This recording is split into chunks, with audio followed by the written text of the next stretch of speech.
Il donne accès à 70% des pistes du Revard et pourtant, ces assises resteront vides jusqu'en février. Après un incendie qui a ravagé le télésiège des ébats, il se retrouve hors d'usage pour le moment.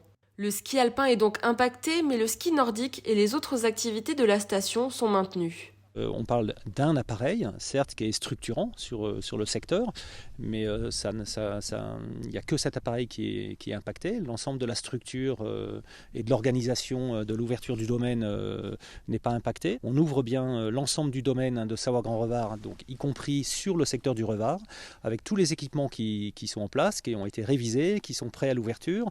Pour tous les acteurs de la station, les pertes sont estimées à au moins 50% de leur chiffre d'affaires. Et face à cette déception, tous ont décidé de jouer le jeu. La solidarité est de mise, quitte à sacrifier parfois quelques euros sur son salaire. Nous, on a la chance d'avoir un saisonnier qui habite la station et qui est fidèle à la station depuis un petit moment. Donc on lui a proposé une baisse de salaire parce que forcément les coûts vont se ressentir et il a accepté, donc je le remercie.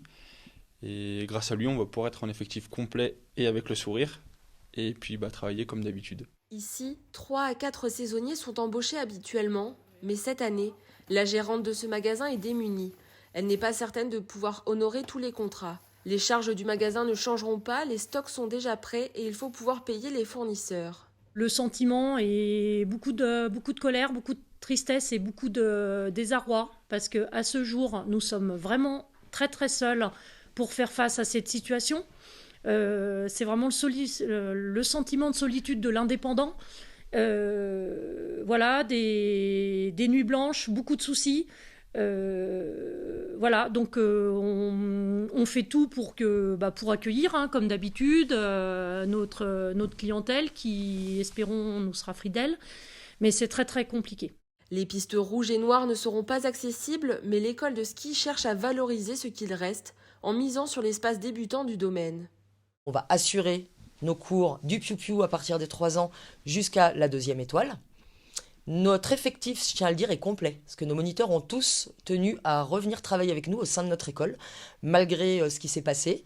Et ce qui fait que nos moniteurs qui d'habitude travaillent sur les niveaux un petit peu plus élevés, classe 3, classe 4 et compétition, viendront renforcer notre effectif au niveau de nos cours débutants, ce qui nous permettra, c'est une bonne chose, d'avoir certainement des cours collectifs beaucoup moins chargés que les autres années. Initiation au snowboard, peut-être même au biathlon, tous essayent de réinventer la station avec les moyens qu'ils ont. Un collectif a été créé, il se bat pour la remise en route rapide du télésiège et pour minimiser les pertes liées à son arrêt.